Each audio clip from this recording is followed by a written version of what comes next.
নমস্কার বন্ধুরা, job Genex YouTube চ্যানেলে আপনাদের প্রত্যেককে স্বাগত। ভাস্কর ঘোষ নিজে চিঠি পাঠিয়েছিলেন সুপ্রিম কোর্টে। সুপ্রিম কোর্টের চিঠিতে কী ছিল তা নিজেই ভাস্কর ঘোষ জানালেন। তিনি কী জানাচ্ছেন অবশ্যই ভিডিওটি দেখে নিন।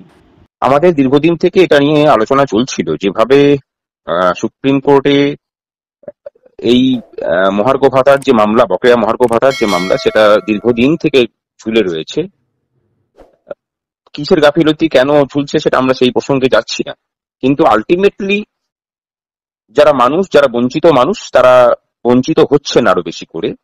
সেই জায়গা থেকেই আমরা যখন দেখি যে বর্তমান মাননীয় প্রধান বিচারপতি সুপ্রিম কোর্টের যিনি আছেন, তিনি বিভিন্ন পাবলিক ফোরামে বলেন যে বিচার প্রক্রিয়াকে ত্বরান্বিত করতে হবে, যাতে মানুষ তার সুবিচারটা দ্রুত পান।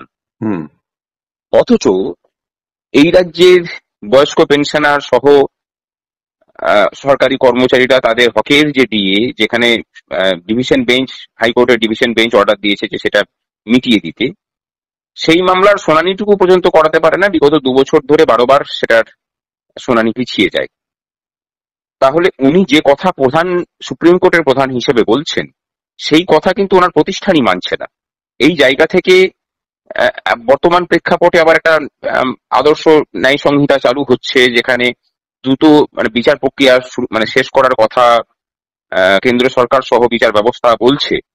সেই জায়গা থেকে দাঁড়িয়ে আমাদের মনে হয়েছে যে এই সময় আমরা সংগ্রামী যৌথ মঞ্চগতভাবে যেমন চিঠি লিখবো, আমরা ঠিক করেছি যে রাজ্যের আমরা একটা চিঠি ড্রাফট করছি, সেই চিঠিটা সকলের জন্য রাখবো, যাতে আমরা আবেদন করব এই রাজ্যের প্রত্যেক কর্মচারী, শিক্ষক এবং পেনশনারদের কাছে, যে আপনারা প্রত্যেকেই সুপ্রিম কোর্টের প্রধান বিচারপতির কাছে ওই চিঠি প্রেরণ পাঠান, যাতে করে আমরা আমাদের অধিকারটা অন্তত পাই। এই কর্মসূচিটা আমরা নিয়েছি এবং সুপ্রিম কোর্টের যে মামলা, সেই মামলাতে হয়তো সংগ্রামী যৌথ মঞ্চ পার্টি অ্যাড হওয়ার বিষয়েও চিন্তা ভাবনা শুরু করেছে। তাহলে চিঠিটা মেল করে পাঠানো হবে? মেল করেও হতে পারে, এমনি পোস্টের মাধ্যমেও পাঠানো যেতে পারে, দুই প্রক্রিয়াতেই হতে পারে। তাহলে কবে আমরা সমস্ত সুপ্রিম কোর্টের প্রধান বিচারপতির ঠিকানা, মেল আইডি, আমরা সেগুলো সবই প্রোভাইড করে দেবো সেই চিঠি যখন আমরা ওপেন করব।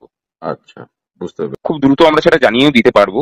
আচ্ছা, সুপ্রিম কোর্টে যখন আমরা যাব, তখন সংগ্রামী যৌথ মঞ্চ যখন এক্ষেত্রে যাবে, তখন নিশ্চিত থাকতে পারেন যে কোনো বড় লয়ার, রাজ্য সরকার যাদেরকে লয়ার রেখেছেন তাদের থেকে বড় কোনো নাম আমরা নামাবো এই মামলাতে। আচ্ছা, ঠিক।